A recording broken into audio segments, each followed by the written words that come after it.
I always describe it as this. It's like you're wearing goggles and I can see what's contaminated.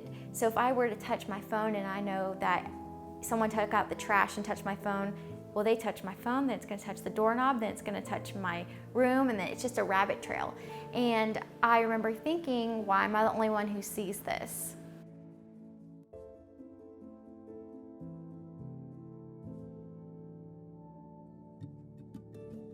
Growing up, I loved being around people. I was always involved with singing and dancing, so I was in dance classes as well as many theater productions, and was never really afraid of being in the spotlight. And with OCD, you know, it starts out small.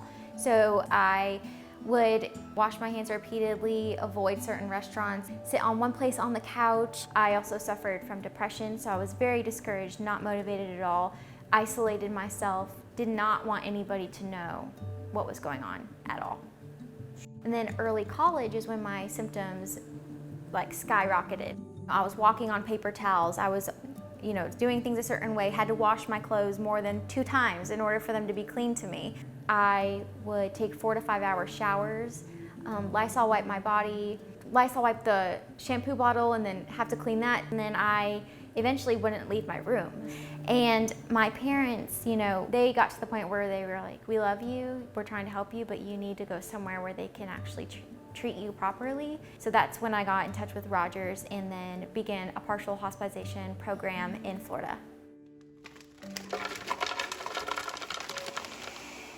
Pushing myself to go to a treatment center was a big step for me, but as soon as I got there, I realized that there are other individuals just like me. Maybe we don't have the same battle, but we all face our own giant, and that is something we can fight with skills and with the help of support of communities around us, like, you know, people at Rogers or your family or your friends. And speaking about it, it's not gonna make it worse. It's gonna make it better. I am enough. Can you guys say that with me? Ready? I am enough. There are things that I was so angry about and that I hated and I did not want to learn that I'm so thankful I have now, because it comes to my mind. If I have a thought that, oh, this is contaminated, I shouldn't touch it, or I'm going to do this a certain amount of times, I'm like, wait a minute, you talked about that, and complying to that is just going to get you back where you were.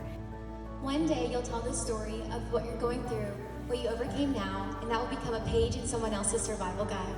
Being actively involved with the Miss America organization, I share my story often, and people ask me, how are you comfortable doing that on a stage with large audiences? And I don't do it to make people look at me and say, wow, you did such a great job, but I do it so that other people don't feel alone. So I just touched the gas handle with this hand, and now I'm just gonna like rub it all over my face, rub it on my shirt, and face your fears. Happy OCD Awareness Week. If I could just speak to one person, or if someone could see one story, or if someone could hear one message that I was sharing about an experience that I had, then everything that I'm doing would be worth it. Because during my time of darkness and hopelessness, if I heard someone going through what I was going through and spoke out about it actively and was achieving their dreams and being the person they always thought they could be, I would have realized that, okay, if she can do it, then I can too. And I know it seems really hard, but push yourself to do things that are hard for you is so strong and brave. Even if you're in that position where you don't think you can, the first step, just going to the facility, just sitting down, just take a step, ask for help, or reach out to someone, and little by little, you'll get where you need to be. Focus on the step, not the staircase.